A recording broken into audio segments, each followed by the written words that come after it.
Hey guys, and welcome back to Quality Shot Tennis. Today we've got the semifinal matchup between Andrey Rublev and Matteo Arnaldi. Interesting matchup. There's an upset in this matchup, a big one at the French Open earlier this year where Arnaldi took out Rublev, who's the big favorite in that one. The head-to-head is 1-1 though. In the matchup, Rublev won 7-5, 6-3 in Vienna last year. So this is the third matchup.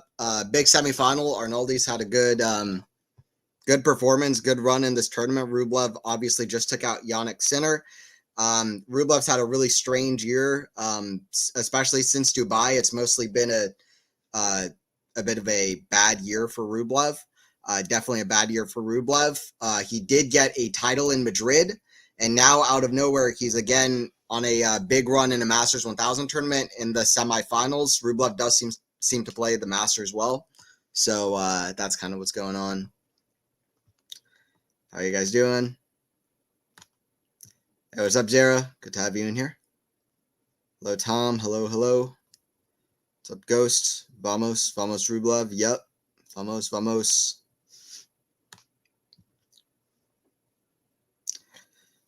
Hey, what's up, Shaz? Sorry if I mispronounced that. Do you know when this will start, like, approximately? Yeah, in about a minute. In about a minute or 2 minutes, so like a minute. They're currently practicing their serves. Hello, guys. Good to have you in here. But yeah, match starting up soon. And yeah, it's going to be interesting. I mean, Cincinnati, the draw's already out for Cincinnati, so we'll see how all the players do who are already who are getting to the late stages of Canada. It's going to be hard to regroup, but yeah, Korda is in the semifinals. Last I checked, Hurkacz's score, he was at 4-4 in the third set. That must have finished 2-1 that. I didn't see the score there. I didn't see the end of that one, but wow. So Popyrin beat Hurkacz 7-5 in the third. Hurkacz, I thought, had a great draw to make another final here in Canada. Lost to Carreno Busta a couple of years ago, but wow. So Popyrin in a Masters semifinal, and it's Korda who has a great draw to the final. Let's go. Good stuff there. Korda with an open draw there. Rublev Korda even. Yeah, Rublev Korda could be the final. It really could be. That could be cool.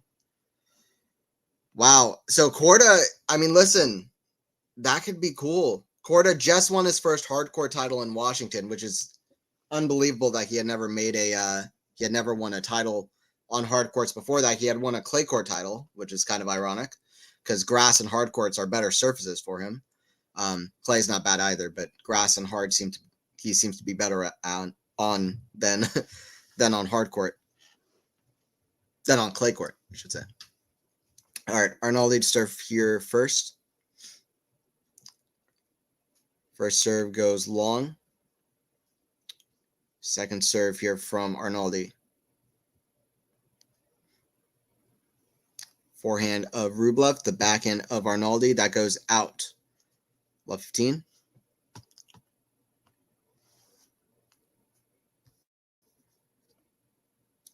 But yeah, Weston, it could be. Could be. That would be a good one. It would be a good final. I don't know if they've played each other before, to be honest. Yeah, so likely Korda could take on the winner of this match, potentially. Or Popyrin. I mean, Popyrin could always make the final, but that seems like a likely scenario.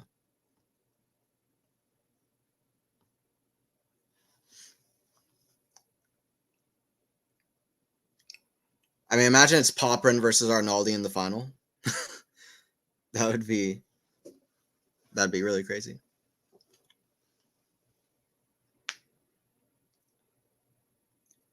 Forehand of Rublev, backhand of Arnaldi, backhand of Rublev. Down the line, that goes out. By the way, appreciate everybody who joined into all the Olympic streams. That was super fun. Alcaraz Djokovic, the final there was the biggest stream that I've ever done.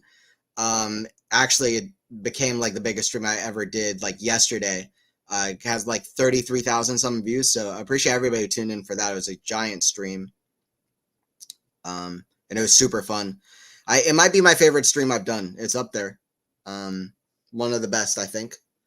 So I appreciate everybody who tuned in. I love the big matches the most. Like two of my favorite streams that I've done were Alcaraz Djokovic Cincinnati final and the Olympics final yesterday. Like those were like equivalent to Grand Slams. They weren't Grand Slam finals, but they felt like Grand Slam finals. Two of the best of 3 set matches ever. Alcaraz Djokovic is just an instant classic, really. There's never been an Alcaraz Djokovic match where I don't walk away from it and feel like I at least saw something special. Backhand Rublev, the backhand of Arnaldi, forehand Rublev. Goes behind Arnaldi there with a big booming forehand. It's 40-30 here. 40-30.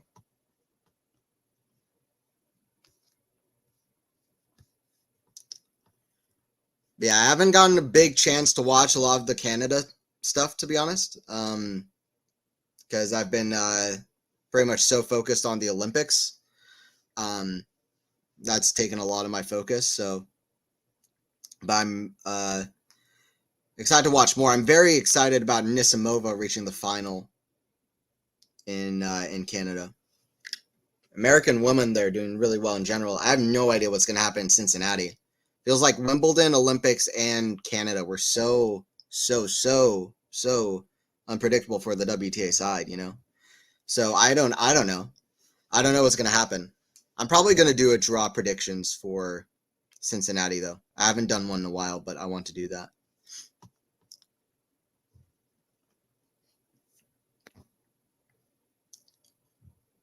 Tune in as much as possible. Nice. Love it, Tom. Thank you. Yeah, no problem, Shaz. My country took 3 gold medals yesterday. Not bad in the Summer Olympics, considering we're a winter nation. Yeah, hell yeah. That's awesome. That's awesome. I wish that Casper could have done better in the tennis, but still, you know, you gotta take what you can get. That's great. The women's marathon today was insane. Like woman Hassan is her name. Hassan. She medaled in 5K, 10K, and the marathon. So that's so crazy. I think I saw some like she's the first woman since 1952 to medal in both the track, like a 5K, and also to medal in the marathon. Like she ran like it's insane, and she like the marathon runners are insane because it's an achievement just to finish the marathon, just to finish a marathon, but they're running so quickly the whole time. Like it's really amazing. I think it might be the best achievement of the whole Olympics. And then obviously Steph Curry with his performance yesterday and in the semis, amazing. His last 4 throws there were incredible. This Olympics has been great. And also I've been finding like different events that I'm going to start following outside of the Olympics too. Like the track and field has been fantastic. Really fun to watch. I want to start following like different events like outside of just the Olympics. Like high jump, I want to start watching whenever I get the chance, for sure. I was already a little bit interested before anyway, but also like 400 meters hurdles, 400 meters. Like there's a lot. Olympics were really great. There are a lot of interesting events. It was fun to watch. I kind of hope Schneider beats Pegula to have a Schneider versus Nisimova final. That'd be fun. We need Schneider, Nisimova, and we need Arnaldi versus Poprin. Poprin is like, that would be a random finalist. He's really good, though. I feel like he's like the best player that almost no one, it seems like no one's heard of. Like, nobody ever like mentions him. No one outside of like diehard fans, it feels like, knows him. But he's really good.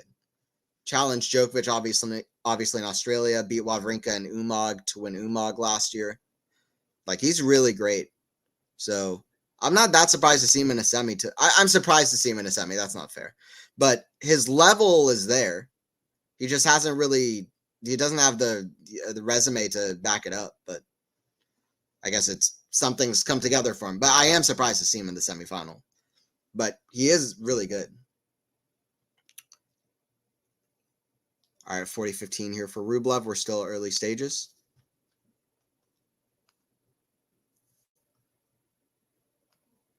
Let me change the score layout real quick. All right, here we go. It's better.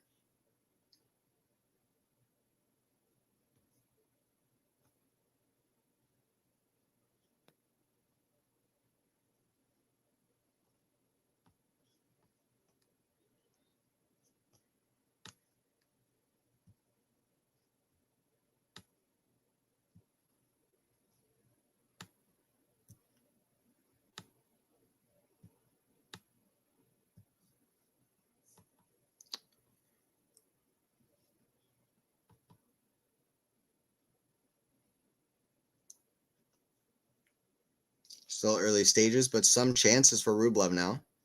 Kind of out of nowhere.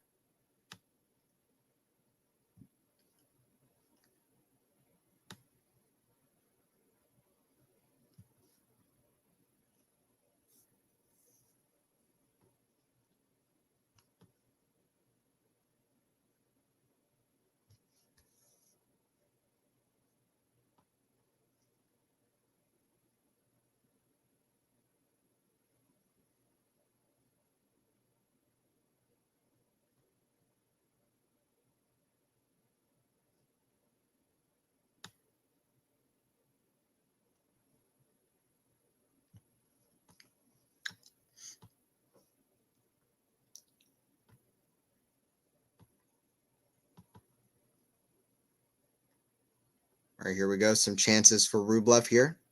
It's 15-30 on Arnaldi's serve. Arnaldi steps up to the line. Rublev did play really well against Sinner. Sinner obviously not at his 100%, but Rublev played the way he needed to, and he should have been very happy with this game. I mean, you know, just the classic, the way that he can just stay on the baseline, and his forehand was insane in the quarterfinal. Sinner definitely not at his best, but Sinner found his best in the second set, and I don't know, in the third set it kind of fell apart for him, but I just hope that Sinner's healthy. I hope that he takes time off if he needs time off, because back in April or May, doctors are telling him not to play to make sure that he doesn't have a chronic hip injury. Like, hips can be really serious. So I just hope it's not that, because I really hope it's not that. I'm a bit worried, to be honest. He's got to be careful with it. Forehand of Rublev, big. Forehand of Arnaldi's fast. Forehand of Rublev, back into Arnaldi, slide. Forehand of Rublev, inside in. Forehand of Arnaldi, lob, smash. Rublev, back into Arnaldi, back into Rublev. Forehand drop shot Arnaldi. Forehand of Rublev, cross court. Forehand of Arnaldi is a lob. Smash, Rublev, put away. One break point for Rublev here. It's coming at 30-40.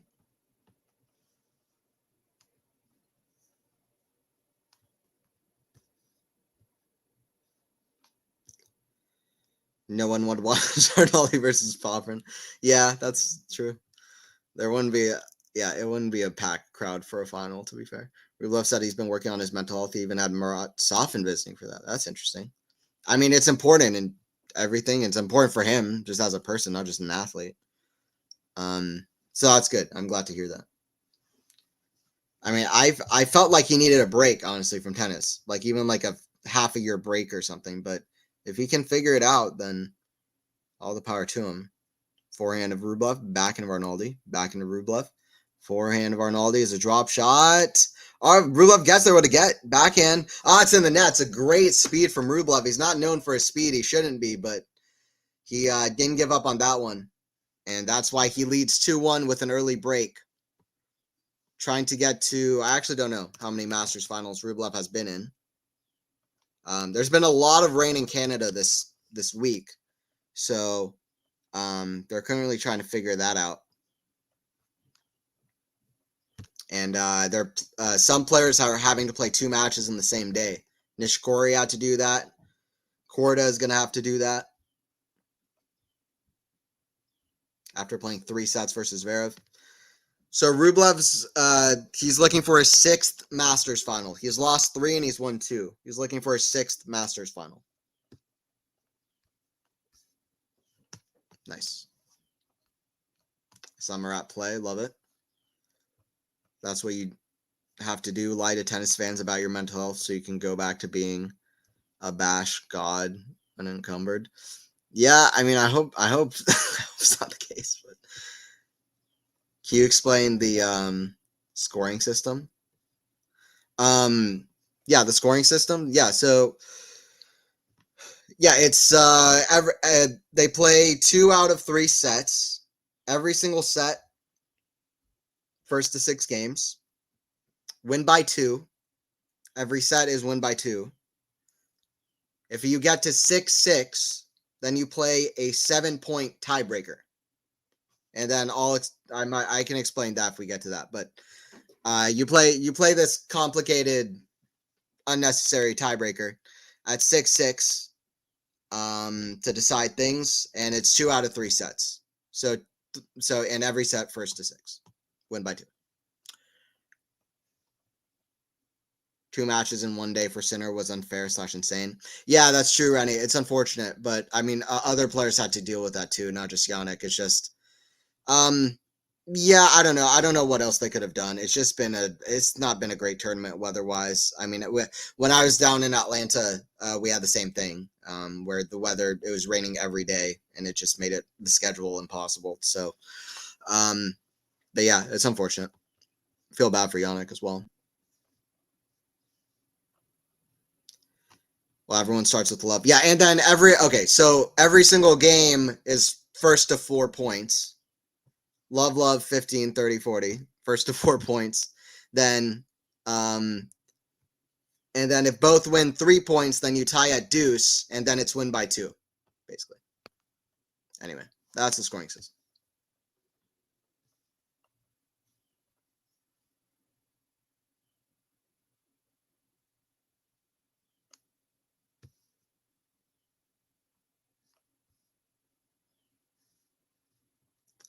My peak was probably going to see 4 tournaments, but lives change along with costs. Yeah, it's true.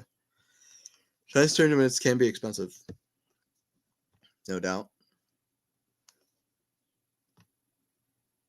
Here we go.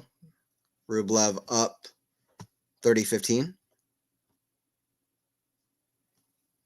It's a good point from him there. Now 40-15. Trying to get to 3-1.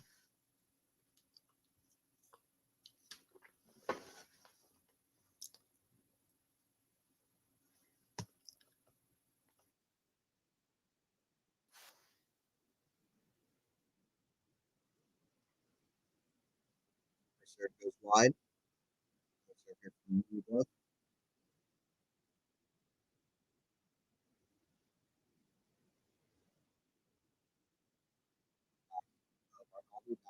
Rublev back in Arnaldi, slides into it, forehand of Rublev, backhand slice of Arnaldi, down the line, forehand of Rublev, cross court, forehand of Arnaldi.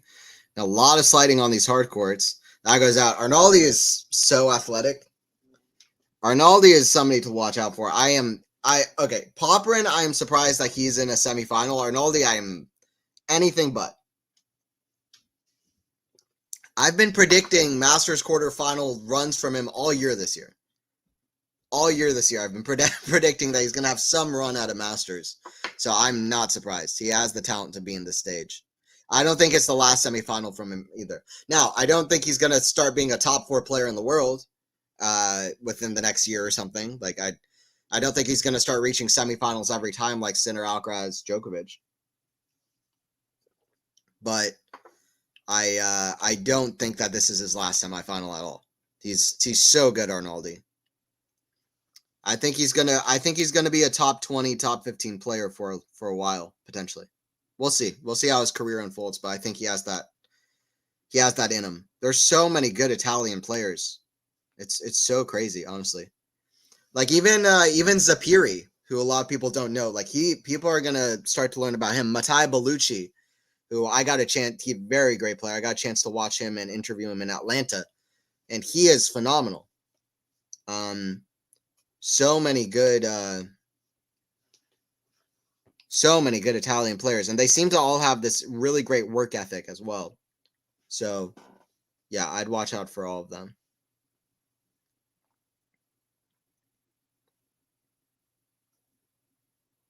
Looked like it might be out from Rublev. Arnaldi seemed to think so as well, but the point's still going. 30 left for Arnaldi. Okay. Things are starting to pick up a little bit. Some good rallies. Maybe Arnaldi finding a little bit of rhythm here.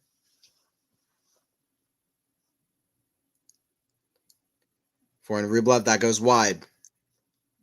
40 love.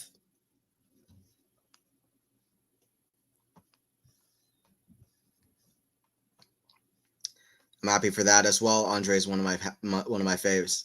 Nice, I like it. Yeah, I mean Rublev's never been one of my top favorites, but it's hard not to like the guy, right? Like whether or not he's your favorite or not, it's very hard to not like. Oh, what a rally here! Backhand cross court, backhand of Rublev. Some insane shots at first. Forehand cross court, it's big. Arnaldi getting the applause because he hit the forehand winner, but that was some great scrambling from Rublev. He's come out quick on his feet, Rublev. That's going to be very important against Arnaldi, who is going to work to make these points athletic. He's going to make Rublev run. That's going to be important for Rublev to be able to keep up this speed. So he's not going to be sad about that point. That was a crazy point, but yeah, it's hard not to like Rublev, right? I mean, he seems like a great, nice guy. All the players seem to like him. What a volley there as well from Rublev running backwards. Anybody who says Rublev doesn't hold any talent and just whacks the ball, it's not true. It's not true. And sometimes that talent comes out, but it comes out even when he's just whacking forehand after forehand right from the baseline, even off of hard forehands coming at him. Like that takes talent as well. But like he's a great player, Rublev, and I wanted to see him keep improving mentally, add some more variety into his game, keep doing that, and we'll see what his ceiling is. I would love to see Rublev in a semi or final of a Grand Slam at some point. That would be a great sight to see for I think for tennis. Hopefully he can keep improving mentally and keep up this level from this week. Gaboli, Tommy Paul tomorrow in Cincinnati. Who you got? Yeah, I got Tommy Paul. Tommy Paul pushed Alcaraz to 3 sets last year. Almost beat Alcaraz. So I like Tommy Paul in Cincinnati. I think he was really tired from the Olympics, to be honest. Going straight from clay to hard courts in Canada, where I think he had a little bit of expectations on him as well. I thought it was a recipe for not for success, but the other thing. So in Cincinnati, I like Paul more. Gaboli obviously had that great win over FAA, and he's a great player, but I think Tommy Paul is going to like the quick conditions of Cincinnati as well. I don't think he's going to mind them. I like Paul there. I think Paul is a big dark horse in that tournament in general. But yeah, I'll make my draw predictions. I kind of don't know exactly what I'm going to say for Korda, right? Because like I kind of want to predict big things for Korda. I guess I expect that Korda is going to beat Poprin, so he's going to have to go straight from Canada to Cincinnati, right? So I don't know. Is he going to have another big run in Cincinnati? I don't know. But it's good to see him keep this momentum from Washington, because obviously he won the title there. It's backhand the net from Arnaldi, 15-all. I was excited to watch this one. I mean, I try to commentate when I can, but especially like for matches I'm really excited about, obviously. And this one I felt like was going to be good. I love watching Arnaldi play. This is the biggest match of his career so far. So backhand Arnaldi, forehand Rublev. That's a big shot inside out. Gets to 30-15.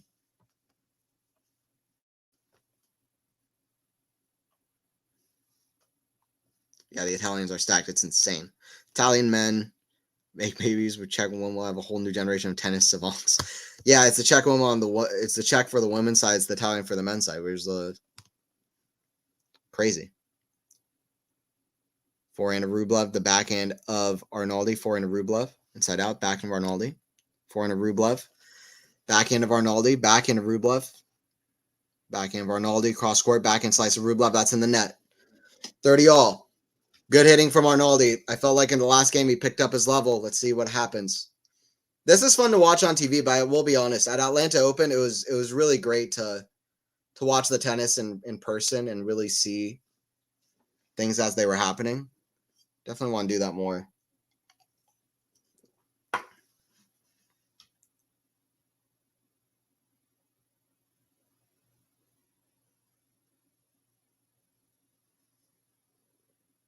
$30 all. Rublev at the line to serve. Out wide. Oh, Arnaldi nearly makes the great return, but that goes just wide. He shouldn't have gone for that much, though. Listen, when you feel like you have to overhit or overplay, that's a sign of nerves of this being your first kind of big semifinal, you know? It's those little mental edges that could be your downfall at the end of the day. And there's a bad shot. Hits a net cord, goes out. And I notice those little things. And is Rublev kind of winning this kind of mental battle right now? A little bit less nervous. He's been in 5 Masters finals. This is Arnaldi's first semifinal. I mean, that's what I like about the professional level is that like the margins are so small, you know? It's not the same thing in like juniors, you know?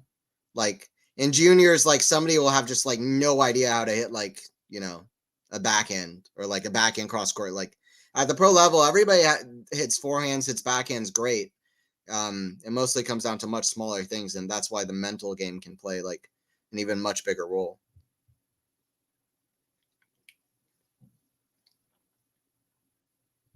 Forehand to Rublev, that's big. It goes out though, cross court.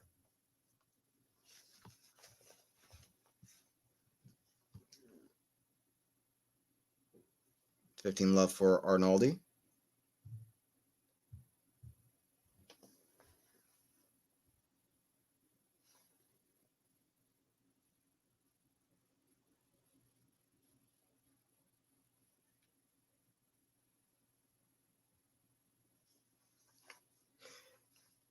Thanks to everybody who joined in so far, by the way.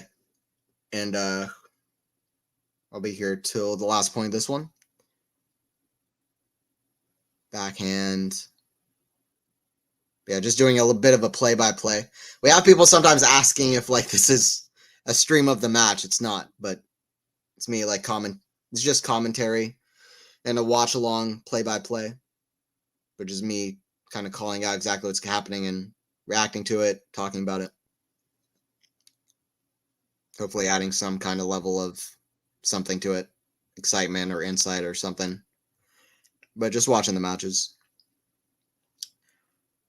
Serve of Arnaldi back into Rublev. That goes out. So 40-15 for Arnaldi.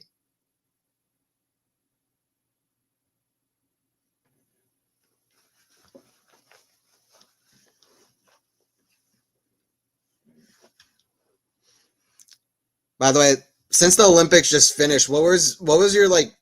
Let me know in the chat. What was your favorite moment of the Olympics that happened? Your favorite moment. I think my favorite moment, honestly, has to be the Mondo Duplantis pole vault, because to break a world record like that and have the highest jump in human history, you know, off the ground, like it's a pretty crazy accomplishment. Like off a pole vault, like that's pretty insane. So I love that. And there, you going to the U.S. Open? Will you be commentating? I'm going to the U.S. Open on September 3rd and September 5th. I will be in New York, I think, from like the 1st to the 7th. So, yeah, anybody who's going, let me know, and it would be fun to chat and see each other there. But I will not be going as media, so I'll try to commentate probably as much as I can. I don't know if I'll have a good spot in New York to do just regular live stream play-by-play commentary, but I'd like to do that as well. But yeah, we'll see. I don't know if I'll be able to do play-by-play that week that I'm there, but hopefully afterwards I can do play-by-play after the trip, especially before the trip as well. Djokovic winning the gold. Yeah, it was awesome, Weston. That final was unbelievable. I can't believe what I was watching. It felt like, I don't know. I mean, maybe, I guess now we have to expect it from Alcaraz Djokovic, but to have the youngest Olympic I mean, to have the youngest Olympic finalist ever and the oldest one, and then to have them both be playing that well, and Novak at that level, where it literally looked like we were back in like 2015 at times. I mean, absolute insanity. I hope we see more of that, because it was really enthralling. Backhand, forehand of Rublev. Swing volley, forehand of Arnaldi. Forehand of Rublev. Backhand of Arnaldi. Backhand of Rublev. Backhand of Arnaldi, cross court, backhand of Rublev. Forehand of Arnaldi, cross court, that goes out. Oh, wow. And I just feel like these are shots that Arnaldi would be able to make, some of these, if it wasn't a Masters semifinal. But that comes with the territory.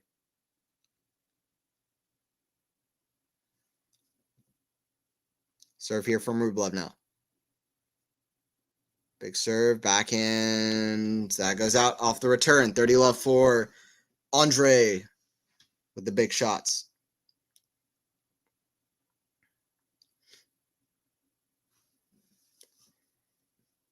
Serve here from Andrey.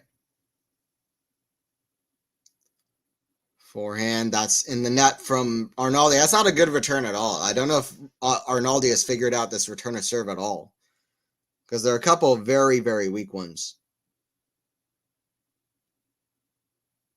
So far, Rublev fully with momentum. Even though Arnaldi's not playing bad by any means. He's just not quite there with him. And it's quite obvious. Serve Rublev, forehand Arnaldi, that's in the net. It's like the bottom of the net. 5-3. Kind of the middle of the net, bottom of the net. It's not good anyway. Not great. Stats so far in the match, according to tennis24.com. Yeah. Rublev 13 for 14 on first serve. So he needs to keep this number high. Anything like 60% or higher is decent for first serves in general, I would say.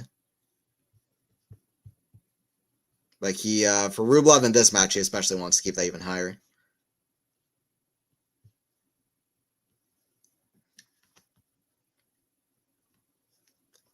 Forehand of Rublev, that goes out. So 15 left for Arnaldi. Doing well enough on his own serve, but outside that break. I still think Djokovic can't beat Alcaraz outside of slow clay because of his slower movement. Yeah, I mean, maybe. I wouldn't count Novak out. I mean, Cincinnati last year is still a match that happened, but we've only seen it the one time this year, right? So I don't know. I mean, also ATP finals. So I don't know. I wouldn't be quick to count Novak out. It just depends on what level of Novak he brings, you know? Most of this year hasn't been good enough, but if he can keep that level of the Olympics final, I think Novak can beat anybody anywhere. It was really like the level Novak brought in that final out of nowhere. Like that was one of the highest levels of tennis I've ever seen. And for somebody to play like that at 37 years old, can you imagine somebody watching that match like 30 years ago being like, this is a guy at 37 years old playing like this? Like they wouldn't have believed you. And that he won 3 out of the 4 majors the year before, and that he won 24 majors. Like it would have been like a joke. Like literally a joke. Like 30 years ago. Like that would have been alien. It was when like the most Grand Slams anybody had ever won was 12. Like literally half of what Novak's won. And then this guy's won 24, won 3 out of 4 at 30-something, playing against guys like Sinner and Alcaraz, and a lot of them versus guys like Federer and Rafa. Yeah, it was an unbelievable performance from Novak, to be honest. You have to give flowers are due. 30-all, a chance for Rublev to especially make a statement here. So I think Rublev would really want this point, but he doesn't get it. Back in return goes out. Rublev showing some bad body language to his camp, which he needs to stray away from, as we all know. Hopefully the gold medal also brings back a A-grade Novak. Yes, I absolutely hope so, Matthew. How are you doing, Matthew? Interesting to observe whether he's back now or his motivation's gone. After winning gold. Arnaldi does hold, by the way. for 5-4. But yeah, it's going to be super interesting, Matthew. I kind of don't think it's going to disappear. I don't know why I think that, but it just, I don't know. Kind of like when Novak passed the slam record, and then right after he passed the slam record, he went on to win like 25 straight matches or something up until to win Paris, ATP Finals, Cincinnati, US Open. Like, we could see another moment like that. For some reason, I'm feeling closer to that. I don't know why, but I don't think he's done. I feel like Novak maybe is just at a point where he's like, I don't know, like a point of like enjoying it so much, if that makes any sense. I think he's enjoying the fact that he is the GOAT now. Like, he is the GOAT. And at least the greatest of this era. And you would very likely say the greatest of any era. And I think he's enjoying that. He loves the sport. He obviously loves getting better and better and better. And he's as much better as anybody has ever been. And I think he's enjoying that. So I kind of think that level of joy that he's playing with is going to kind of help keep him around. At least that's kind of, I guess, what people would hope for. But it will be really interesting. It's hard to say right now. Because also, like, I could imagine a circumstance where I think I've already said this on different stream, but he was chasing down Federer and Rafa. He passed them. And then after that, he wanted revenge over Alcaraz when he beat him at Wimbledon, say, listen, I'm still around. I can beat these younger guys. And then beat Sinner and Alcaraz back-to-back at the ATP Finals the way he did and won all of those tournaments. And then his last motivation was the Olympics, and he did that. So, yeah, it's going to be interesting to see what wins out. His love for the game or the motivation kind of being gone now. I think that'd be fair enough to say. Such a high level from Rublev, and it's 15-love. He's not the flashiest guy, Rublev, but he gets it done. Serve down the tee, forehand of Rublev now, forehand of Arnaldi. Backhand of Rublev, cross-scored the backhand of Arnaldi. Backhand of Rublev, backhand of Arnaldi. Forehand of Rublev, the backhand of Arnaldi, backhand of Rublev. Backhand of Arnaldi, you're going backhand to backhand, forehand. What a ridiculous rally. I mean, Arnaldi just says, get this out of here. I mean, look, that's ridiculous hitting from Rublev. Arnaldi is hitting so well from the back, but he's going to have to do Rublev things. This might not be a good matchup for Arnaldi at the moment because Rublev is moving pretty well from the back court, and Arnaldi doesn't have the weapons to hit Rublev out the court. It's actually not that hard. Like, in my eyes, it's not that complicated what's going on right now.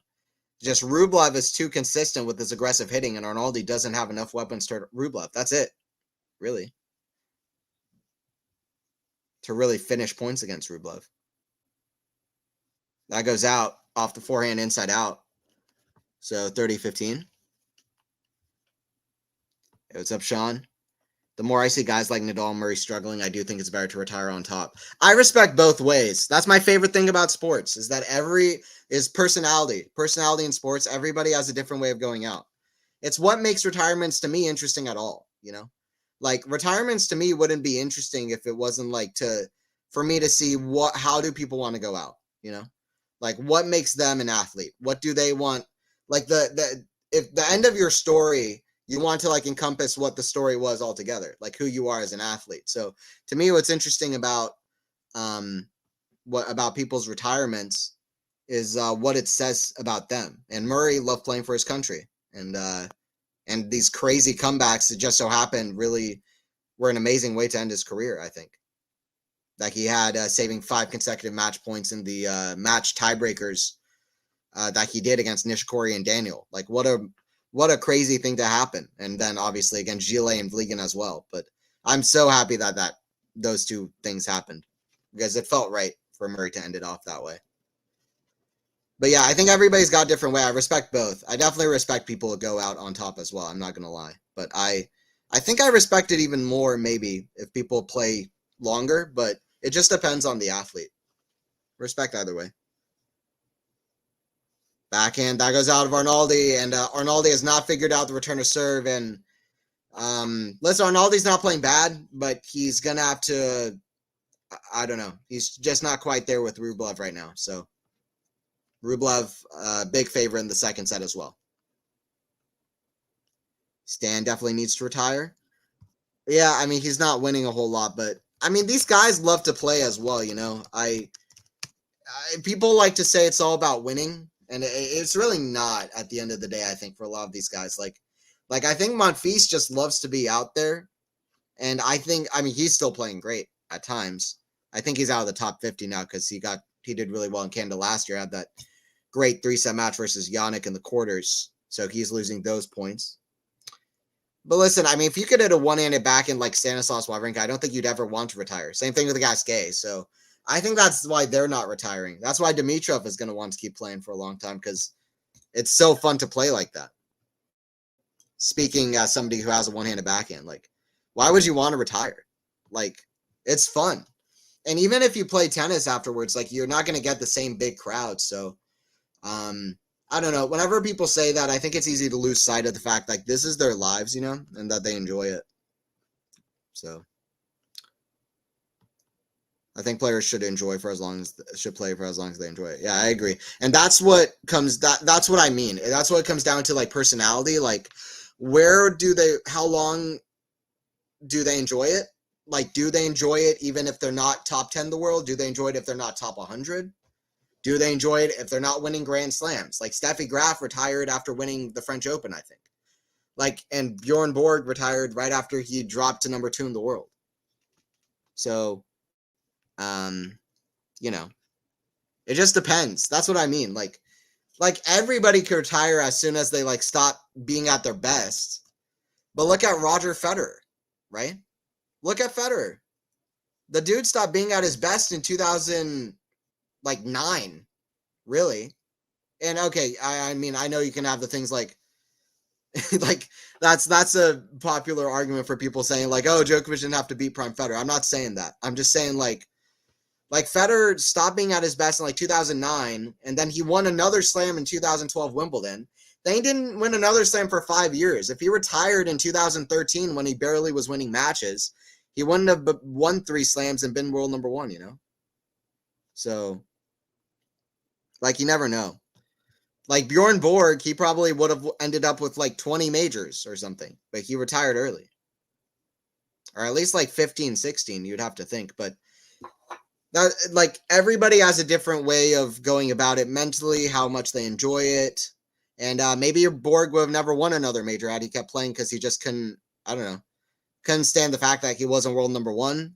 McEnroe went in front of him or whatever. I don't know. He was always very calm on the court, but just, I guess there was that frustration and couldn't stand not being world number 1. But everybody has a different way. So, but yeah, I love that about sports. I love that about athletes. Like every tennis player just has this like twinkle in their eye, you know, just that's something that makes them a little bit different, something that defines their character. That makes them a little bit special. Because like I was saying earlier, professional tennis is like divided and defined by such small margins that the people who really make it to the top of the top, like there's something different about them, you know? And that's my favorite thing about tennis and sports is like that, you know, the things that make people different, that they can get to the very top. Like there's something different about them, special. And that's why it's interesting to learn about them too and stuff. And that's why I enjoyed interviewing players in Atlanta as well. All right, serve here from Arnaldi. See if he can have a good start to the second set. Backhand of Arnaldi. The backhand of Rublev, forehand of Arnaldi. Forehand of Rublev, backhand of Arnaldi. Cross court of Rublev, backhand lob Arnaldi. That goes out. 40-30.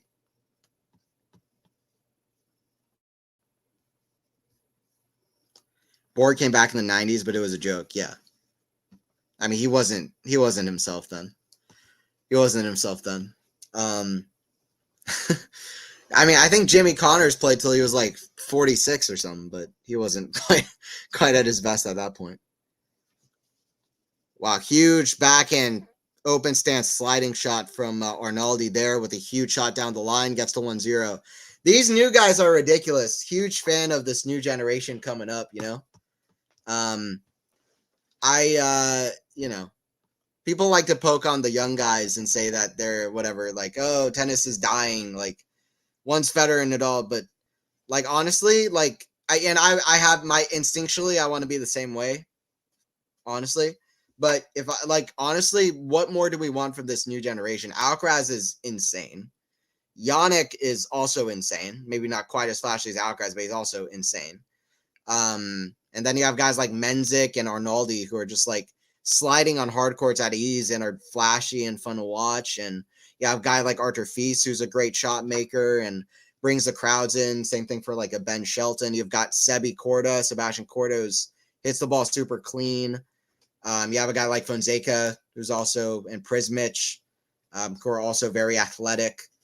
Like there's so many talented guys like that. Draper, like there's so many. So Auger Aliassime, Musetti, like these guys are fun to watch. A lot of them inspired by Federer, who's the best shot maker ever in my opinion. Like, and inspired by Rafa and Novak as well. Sinner definitely inspired by Novak, quite clear to see in a lot of ways. Wow, huge forehand hitting from Arnaldi, suddenly left 30. But just a quick shout out to the new gen, I have to say, because I feel like people aren't really giving them their props, and I think they'll start to, but there's so many talented, good players. The depth in the men's game is really crazy, and it's exciting. I think that it's we're going to get a really different era of just a lot of guys being in the hunt for big titles, potentially, if Alcaraz doesn't, you know, hoard them all up. But we'll see what happens. It could be Alcaraz versus the field, a really strong field, or it could be Alcaraz and Sinner versus a really strong field, or it could just be like, you know, more just like a giant field, all with chances of winning titles. Rublev with a big serve, then a +1 forehand winner. But yeah, just a shout out to the new gen because it's easy to pick on him, but Federer was actually close to his best level in 2011 to 2018. I mean, 2013 he fell off fully. And then 2016 obviously was a down period as well. 2011, 2012, he was definitely very good. 2014, 2015 was very good. So, yeah, I mean, close to his best level, maybe. But his best level is, it's impossible to talk about Federer in the right way. It just is. It's almost impossible to talk about Federer in the right way. Because his best level was like 4 years, where he was just unbeatable. Which was often like the amount of time where you would be in your prime before like Djokovic has been in his prime for like 15 straight years. But Federer had like the most insane like peak level for like 4 years. Like when he double bageled Hewitt in the US Open final, like that kind of a level.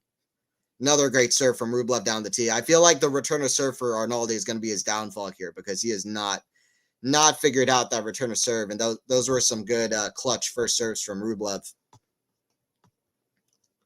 But it's impossible to talk about Federer in the right way. Hey, what's up, David? Kind of want Arnaldi quarterfinal. That would be fun. I'm with you, honestly. Definitely with you. I was saying Arnaldi versus Poprin would be great, just out of nowhere. Arnaldi, Poprin, and Anisimova versus Schneider. That is the Canada Open that I want. But yeah, David doesn't like Rublev. He injured his center. I mean, I was also disappointed. What's up, MJ? Hello. Sorry, won a Masters this year. I'd love any winner. Nothing against Andrey. Yeah, I mean, I feel the same. Seb and Andrey still in. God listen to me.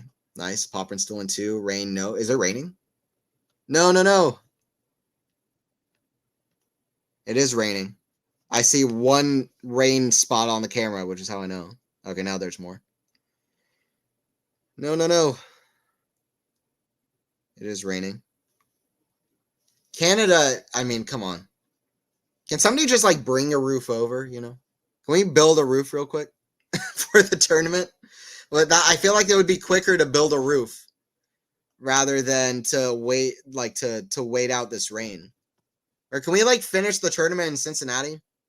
Can we just can we finish this tournament in Cincinnati and then do Cincinnati? Can we get all the players to go to Cincy real quick? It's not a big deal. Just go to Cincy real quick. I think Korda is going to win Canada. Yes, I think I wouldn't be surprised. I would have been surprised if before the week started you told me Korda wins Canada. I would definitely be a little bit surprised, but at this point, no. He looks like he's going to be in the final, and yeah, I could see him winning the whole thing, no doubt. Definitely could see him winning that. I looked it up earlier, but what is Korda Rublev's head-to-head? I already forgot. Not gonna lie. What is it? 4-0 for Rublev. That's not great. 4-0 for Rublev. Australian Open, yeah, it was 3 sets. I remember that. Okay, 2 of those were in 2021, 2022. So I don't know. That's still not great for Korda, I'm not gonna lie. The last time that they played this year, Korda had to retire. I don't know. Not great, honestly, for Korda's chances. Schneider Pagul just starting. Okay, nice. That's good to know as well. I could maybe do play-by-play for that while I'm waiting. Maybe. David is our Doppler. Anthony Federer was unbeatable because he didn't feel any threat for his main rivals. They always step on court feeling imperious. It's different when you know your opponent's your equal. No, I mean, well, okay, but if anybody, I guess that's fair, kind of fair, but it was, nobody could have been Federer's equal at that time. Like, that's my thing. Like, Hewitt and Andy Roddick were incredible players. He also had to play Rafa. Young Rafa was also insane. Like, I don't know. I don't buy into that kind of an argument. I think my thing is, if anybody from any era played Federer in 2005, I feel like they would struggle a lot. And it would be a tussle. That's my opinion.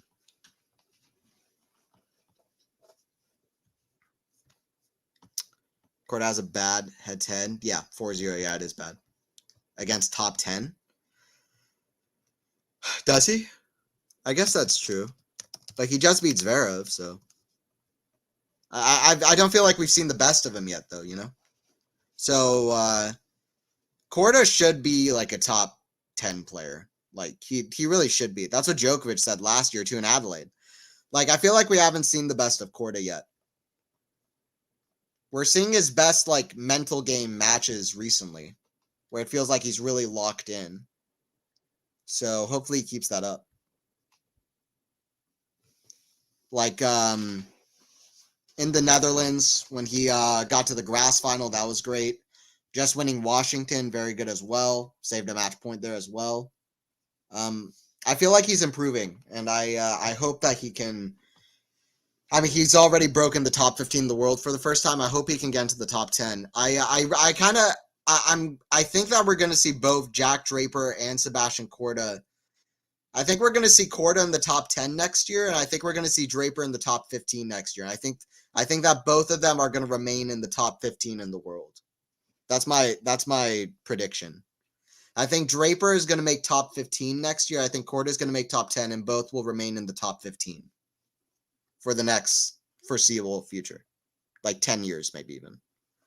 That's my opinion. I don't know if Draper 10 years, but Korda I think will be around a while. If I was to make a prediction. They're both very, very good. All right, play has been suspended. Players are walking off court. So I don't know if I'm going to hop off or I don't know what I'm going to do, which is always a fun moment. But let me figure it out. This freaking rain is so annoying, to be honest.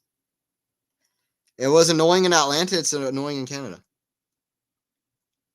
It's ruined the event in some ways, or put a big blemish on it. I shouldn't say ruined, but it's put a big blemish on it.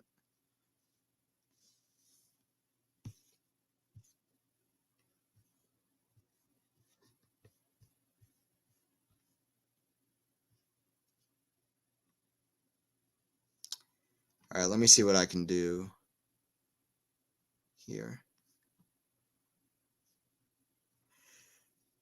Because if I can find the women's final, I could probably just do that for a little bit, to be honest. Let me see if I can find it, though, before I even consider that.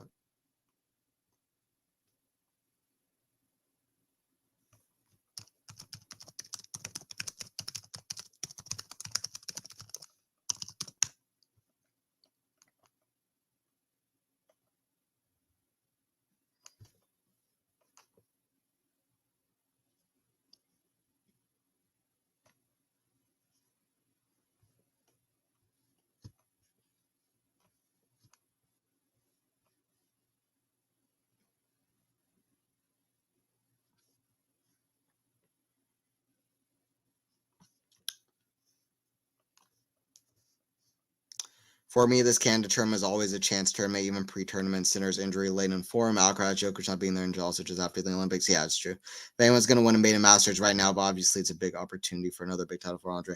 No, I mean, you're totally right. It's definitely a tournament where there was going to be opportunity and chances. Yeah, I agree with you. Definitely agree.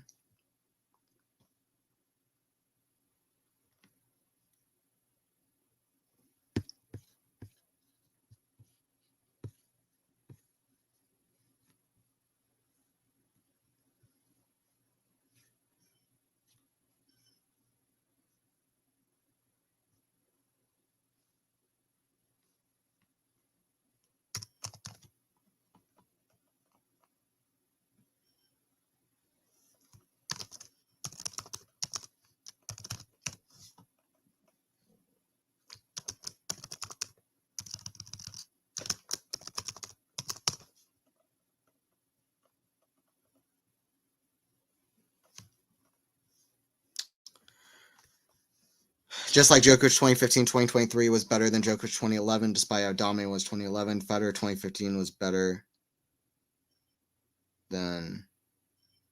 No, I don't think so. Not in my opinion. I mean, I've seen people say that, but yeah, to me, Federer 2015 wasn't even particularly close to his level in 2005 or 6. I mean, listen, in some ways, I mean, I know he had the bigger racket face. In a lot of ways, he was able to do a lot of things better.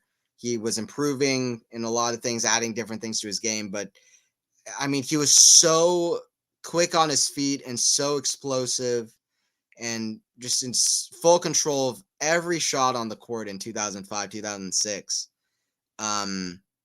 Like just, I don't know. To me, so complete. To me, in 2005, 2006, you can't top that. I've heard people say that, but I also think Djokovic 2011, his level in 2011 was better maybe than 2015. 2015 maybe his best results, but I felt like his level might be higher. And it's also because Federer in 2011, I also feel like was better than Federer in 2015. Definitely Rafa was way better than in 2015. The fact that Rafa had the worst year of his career in 2015, I felt like was a big reason as to why maybe Novak could do that. He did have some amazing wins though, and that, I mean, his year was absolutely ridiculous. He had like 31 wins over top 10 or something insane. But so I'm not discrediting him, but yeah, to me I disagree with the premise of that. I just do. For me, 2011 Novak was probably Novak's highest level. I could get 2015 Novak. I don't fully disagree with that. But for me, Roger 2006 or 2005 was the best that Federer ever played. I wish Federer and Novak could have played 2006 Federer versus 20 whatever Novak. I think Novak is now better than Federer. It's not an argument like Federer's better or whatever, but that's what it is.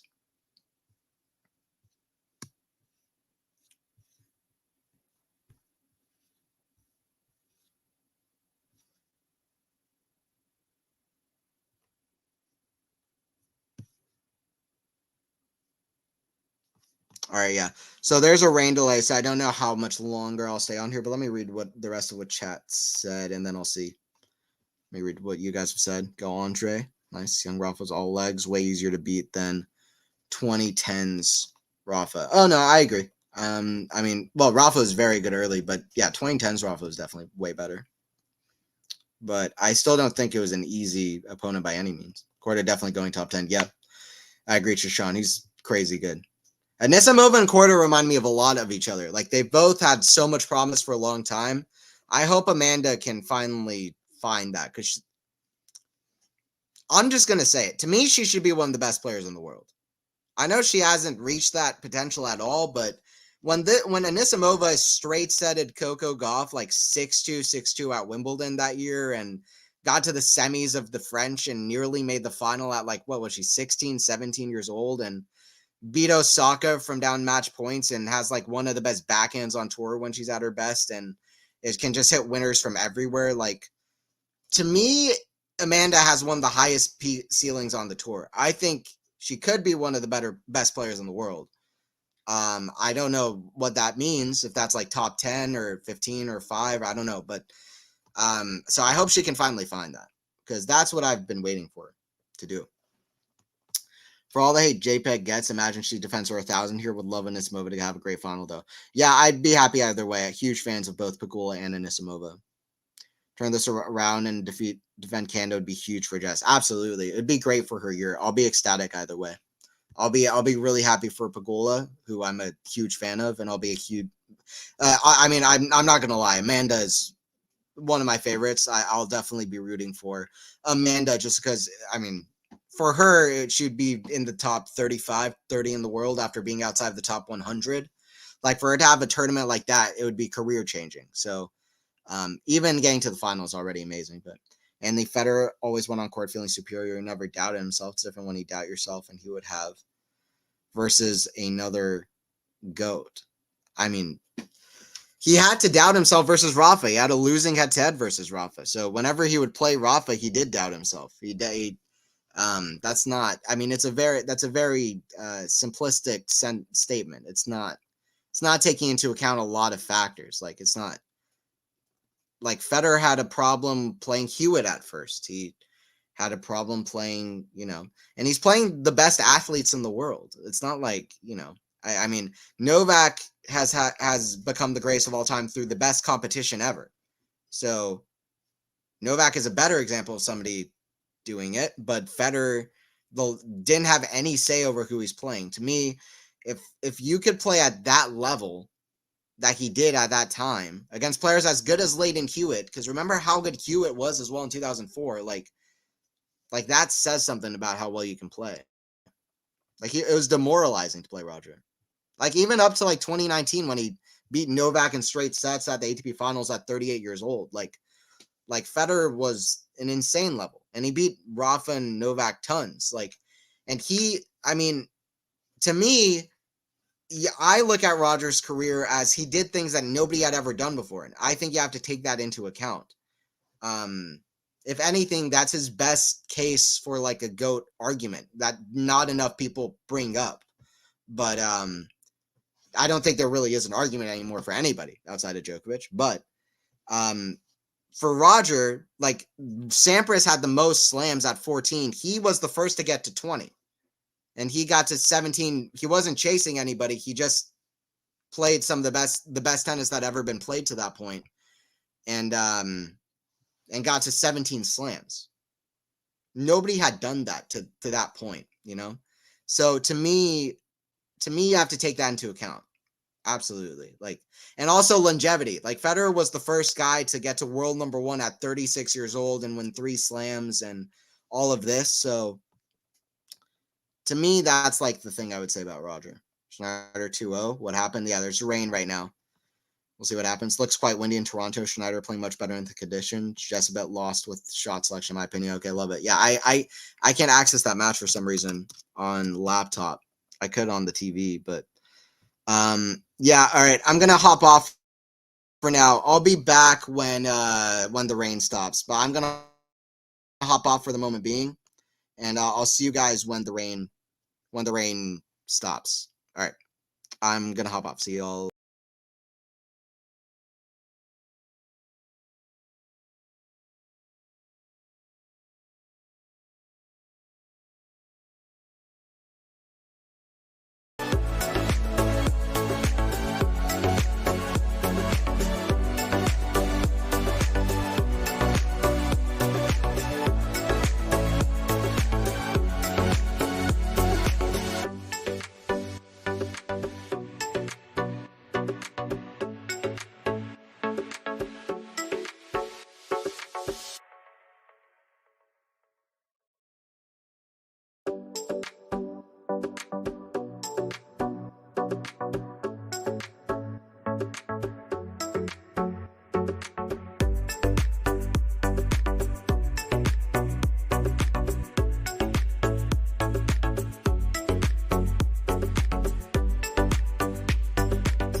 Hey guys, how's it going? We're back with the stream. All right, let me get that music off. All right, here we go. All right, rain delay is over. They've just done a warm-up, mid-match warm-up. We are getting back started now, I believe. Yep, we're about to get our first point in. All right, so to kind of recap, semifinal of Canada Open, Rublev versus Arnaldi. They played twice in the past. Arnaldi had a big win over Rublev in straight sets at the French Open. Rublev won pretty comfortably on hard courts last year. I forget where, but it was in Vienna, 7-5, 6-3 last year. Not fully comfortable, 7-5 set, but yeah, it's been an hour and 40 minutes since they last played. Arnaldi not playing bad, but Rublev just fully outplaying Arnaldi to this point. Definitely far more used to the situation. It is very noticeable. And also, Rublev has come out playing really well, very quick from the back, and it feels like Arnaldi is struggling to really hit through Rublev, and he doesn't have the weapons to really like Rublev does, whereas Rublev is defending really well right now and doing well in the physical rallies, which is good, which is what he needs. Because Arnaldi is very good at making points athletic and long and defending really well. All right, second serve here from Arnaldi. It's in the net. He needs a good start, though. The delay was really good for Arnaldi. It's exactly what Arnaldi needed. Now, I don't know if you'll be able to find something here that's a little bit better, but it's exactly what Arnaldi needed. He also needs experience, to be fair. So that he can't get. He needs to keep getting to these kinds of stages, but we'll see how he can do. What a slide there from Arnaldi. That's ridiculous from Rublev. Ridiculous hitting out the gate. Listen, Rublev loves a short ball. Arnaldi can hit some impressive, defense, but if it's going to stay short, it doesn't matter how impressive it is. That's a forehand winner from Andrey.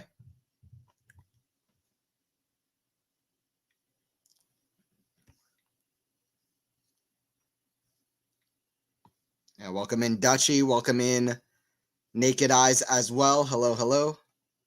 Hello. Good to have you guys in. Hello, Pellerer as well. We are starting out what's going on now. I just hand washed my blouse and just got back. So there's just a rain delay. They did a mid-match warm-up, and they're currently starting off the match again in the second set. Serve Arnaldi. That's a left. So that's what's currently going on. Some good points here from Arnaldi. Gets the 30 all. Serve here from Matteo. It's a huge point here. Try to get 3 in a row. Great serve. Back in return. That's in the net. One other crucial thing is that Rublev hasn't been playing, absolutely spectacular or anything. Like, they showed the stats for him is 9 winners, 11 unforced errors. It's been just enough. Arnaldi, it just feels like matchup-wise, Rublev's doing better on these courts, and also just feels like, I don't know, the play can sometimes help out more kind of defensive play, which helped, I think, in the matchup. Here, it's not really the case. Backhand, that's in the net off the return. That's not a good start from Rublev. Rublev with a very precarious look to his box. Very worrisome look to his box. It's 2-1 for Arnaldi. But the other big thing, crucial thing, is return of serve. It feels like Arnaldi has not returned Rublev's serve well at all. So we'll keep an eye on that. The stats for Rublev are kind of crazy right now on his serve because Arnaldi has just not been able to crack the puzzle on the return. This is not the usual first serve point stat for Rublev. So Arnaldi needs to figure out the first serve return. No doubt. No doubt.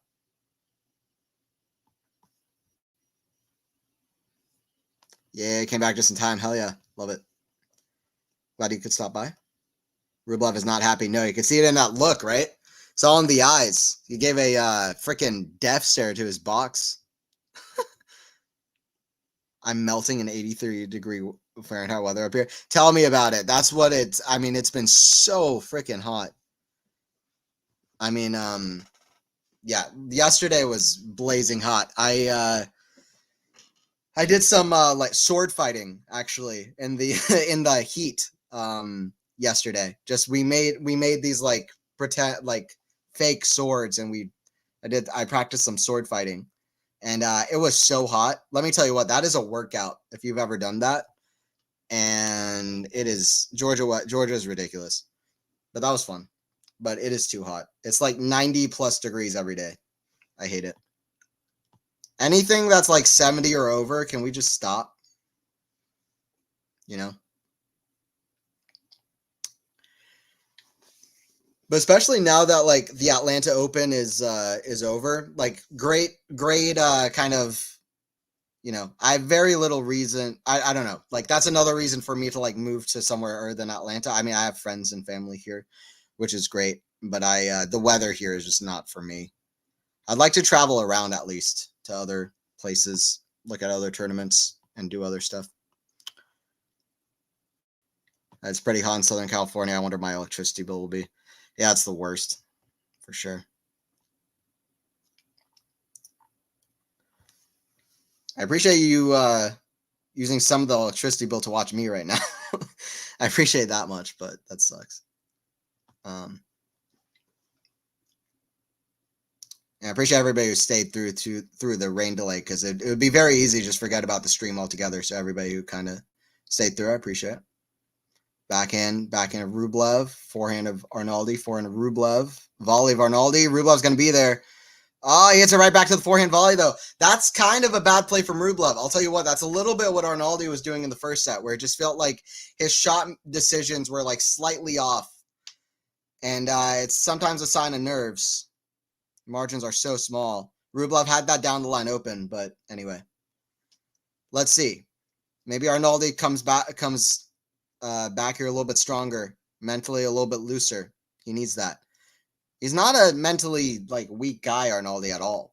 Even in their Roland Garros match earlier, to be able to straight set Rublev at the French Open, where I personally think is Rublev's best chance to make a semifinal of a major. He's been very close, a tiebreaker away against Cilic a couple of years ago for making a semifinal. And Arnaldi beat him in straight sets there. Backhand Arnaldi, oh, what a point. That goes out, though. 30-15. It's okay, Anthony. I love tennis. Yeah, love it. It's not even 6 p.m. here in MDT land, LOL. Yep, here is already... Yeah, here it is already 7:50. I need 4 more aces. All right. See what Andrey can do. You gotta go up there to the stadium and just be like, Andrey, please. You gotta hit an ace for me. That's a big forehand from Arnaldi. He really does need to hit some big serves, because Arnaldi's doing way better in these rallies. That's why I was saying he wasn't able to finish points in the first set at all. Like, how many winners did Arnaldi have in the first set? It felt like 0. There's a winner. He's got to maybe step out of his comfort zone a tiny bit. 2 hours away from 2 minutes away from the 1 hour mark, even though the rain delay was an hour 40. Hour and 40 minutes. That's a forehand in the net, and that's the forehand that Rublev can make all day before the rain delay. He's been cracking forehands all tournament, just like that, Rublev. All right, let's see. Interesting here. Break point. First break point in the match for the Italian. So he's waiting for the return to serve, trying to make his chance. Oh, wow, what a serve. There you go. Big serve from the Russian. Can't get a racket on that. Didn't even wait for it. Didn't even want to think about it. There's an ace for Rublev, by the way. J Money. You'll like that one. Big serve into the body. Forehand of Rublev. Backhand of Matteo. Backhand of Rublev. Backhand of Arnaldi. Gets away from him. Advantage to Rublev. On this faster court, I feel like Rublev is definitely still a big favorite to win this match. Before the rain delay, I felt like Rublev was very much the favorite. Like he was playing much better. Arnaldi's had a great draw. I'm not gonna lie. I mean, he's only played 1C. That was Karin Khachanov, who hasn't been having that results that great recently. So he's had a good draw to get here. Rublev's had to work a little bit harder. I mean, both have had to work hard. I mean, still a good tournament, but I feel like Rublev's a big favorite here. I like that reaction from Andrey. Just laughs it off. That's what you need to do. Laugh it off, back to work.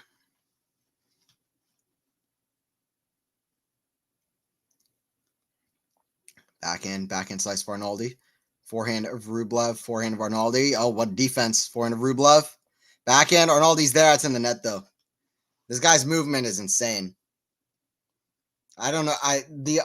Like Musetti, Arnaldi, I don't know what they're giving these guys in Italy. Sinner, but their defense is ridiculous. It's unfair to the rest of the world. Whatever they're giving the Italians, it's unfair. There's like 15 of them, and all of them are so quick. Their defense is insane. It's unfair. Serve Rublev. That's another ridiculous ace. Two more aces. Yeah, there's one. Don't know if that's one. Yeah, I guess that's the one you're talking about. I think it's the last super hot day, so it's okay. Yeah, summer's ending. 33 degrees in Celsius tomorrow. Pray for me, geez. I will shot. It's insane. Hey, what's up, Francesco? How's it going? Let's go, Francesco.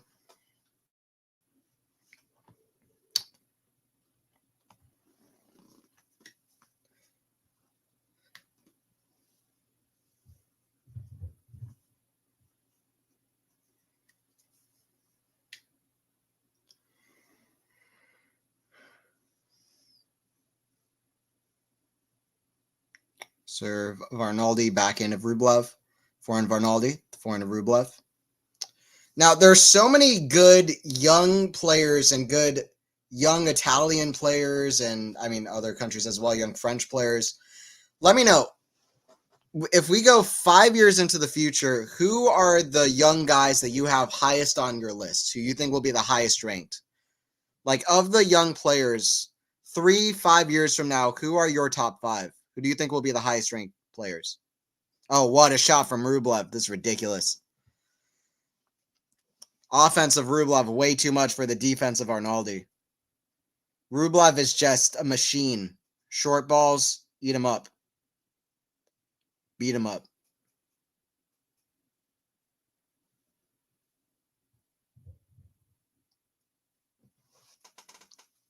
Serve right into the net. Second serve, Arnaldi. Rublev's going to go for it. Yeah, it's a big forehand. +1 forehand of Arnaldi. Backhand slice for Arnaldi. Backhand slice Rublev down that line on the ad side. That goes out from Arnaldi. 15-30. Rublev with the chance to get another break. Back to work after the rain delay.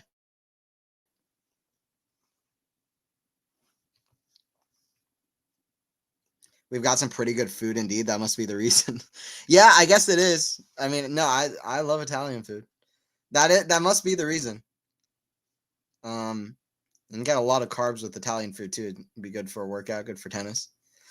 That must be, but it's crazy. Italy has so many players. I mean, Nardi, Arnaldi, Darderi, Zapiri, Matteo Bellucci, who's going to be great. Sinner, Berrettini. I mean, I have a Nick Caboli. I don't know if I said Darderi, but like, there's so many that it's crazy. Sonego, Fonini. And so many of them are young and consistently improving. That's an area that Rublev would want to redo. Groundhog Day, that shot. Want to do that one over again.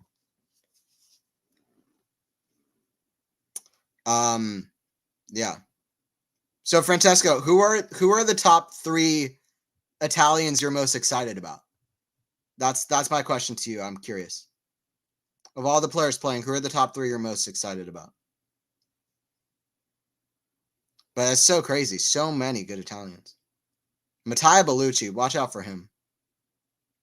Same thing for Zapiri. Both of those guys.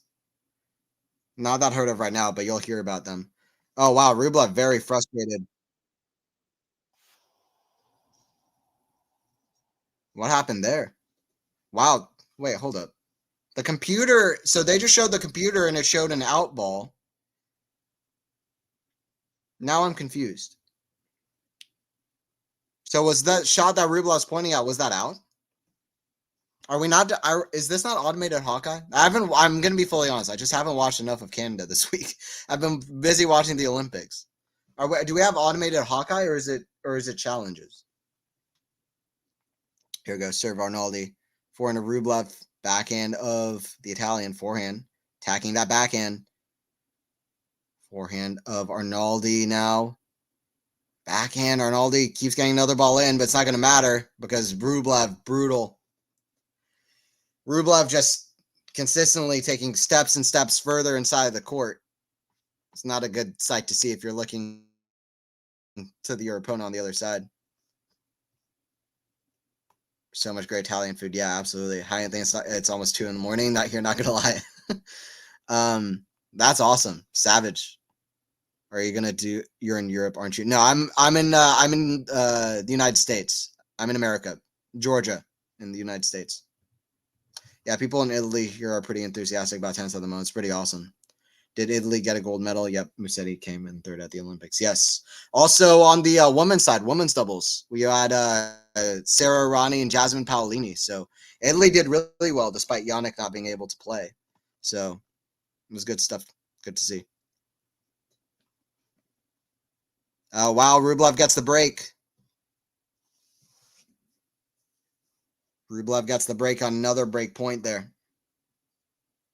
Have Arnaldi's spirits broken now with that break. But what defense from Rublev. I called it earlier, but what a lob, a defensive lob. I liked Arnaldi's reaction. He didn't get frustrated, just right back to work. But I feel like this is Rublev's match to lose. Arnaldi could still give him a fight here because he's not playing badly. He's not. But I feel like Rublev is outplaying him. And I don't know if he's going to be able to break because it just the return of serve hasn't been there for Arnaldi yet. And Rublev doing too well off first serve.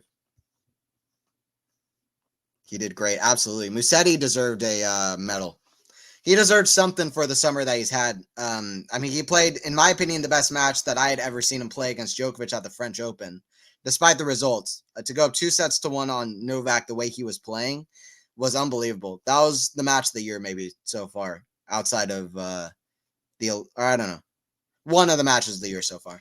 It was a really great match. I like that one way more than the Cerundolo match too, that Djokovic played against Cerundolo at the French. That one was good, but it was more so amazing that Djokovic was able to win that. But the match against Musetti, every other point was unbelievable. It was kind of like without the stakes of the Olympic final versus Alcaraz, without those stakes, but pretty much like that, but for 5 sets. In a way, that's kind of what it was like. Every other point was unbelievable in that match. And then obviously they did play in the semifinals of the Olympics, but and then yeah, obviously grass courts, he got to a final, he got to the semis of Wimbledon, and he's been playing awesome. So shout out to Musetti. He likes the natural surfaces more, but I think Rublev's irritated because he hit the ball out. Okay. Yeah, I guess that's fair. That's what it was. Musetti did great in the Olympics. It was a joy to see. Yeah. Yeah, Lorenzo did fantastic. Absolutely. So back to your question, I say top 3 here are Musetti, Berrettini, and Yannick, of course. Okay. Yeah, that's definitely fair. I'd say the 3 I'm most excited about are Yannick and Musetti. It's hard to not put those 2. And then after that, I would go with maybe Arnaldi. I'd go with Arnaldi. I'd give a shout out to Matteo Bellucci. I think he's going to be really good. Like he's going to do some big things down the road. Or at least he's going to have a big run or two, Matteo Bellucci. I don't know where, I don't know when, but he's going to get on people's radars one way or another. And but yeah, I'd say Matteo Arnaldi, Yannick Sinner, and Lorenzo Musetti for me are the 3 I'm most excited about. Because Arnaldi really is a talent. Very complete player.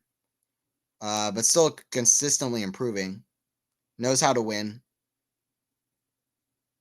That's maybe the best trait to have. I mean, I guess in a literal sense, it has to be.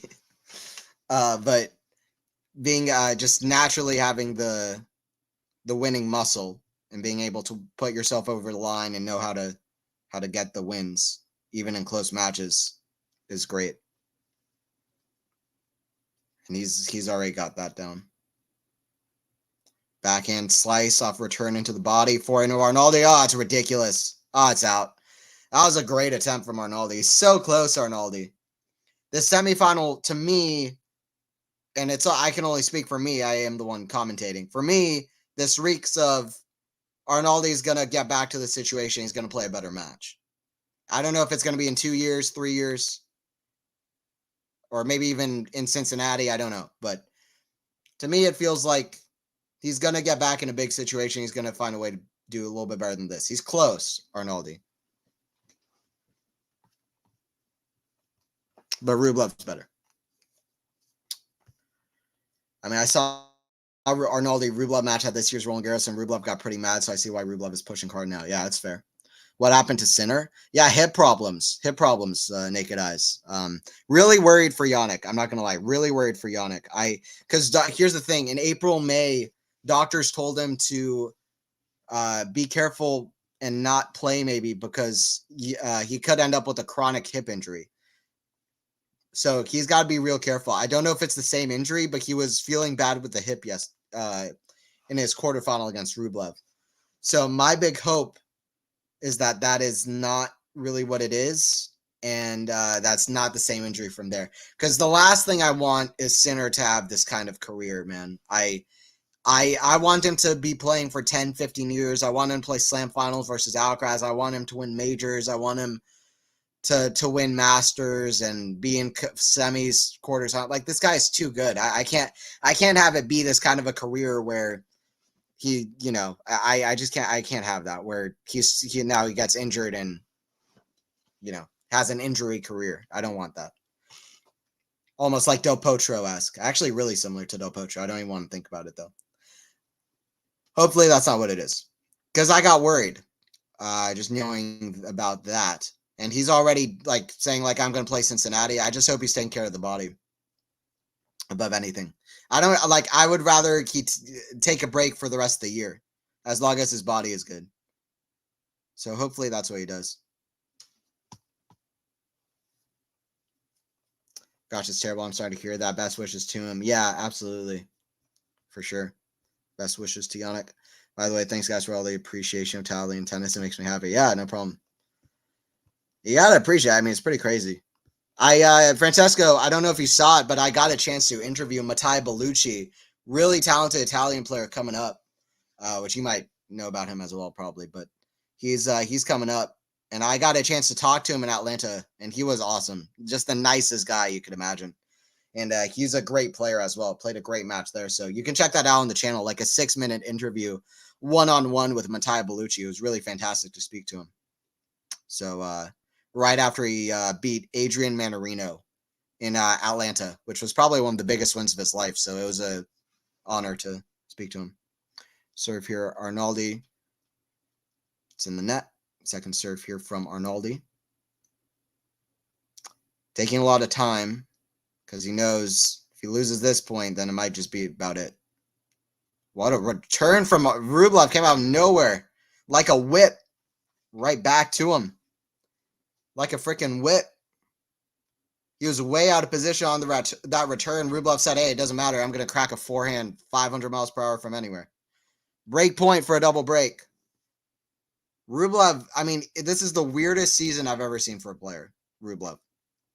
This guy doesn't even need a 250 or a 500 to get back into form. This guy's like, I'm going to have a terrible season, except I'm going to win 2 Masters.